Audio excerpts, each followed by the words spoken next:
let's just take a look at this for a minute, move this other data over. Look at how you held that level right here, 143.55. Look how you're setting up the push to break out.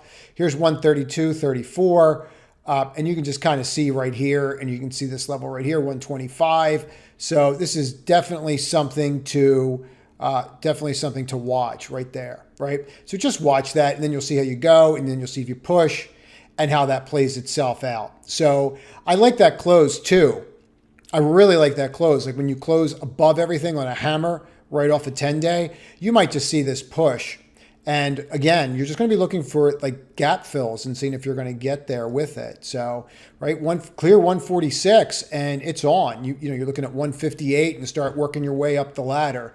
So I would not sleep on this, and I certainly wouldn't be sleeping on large caps, because if I was a fund, I'd want to be buying large caps.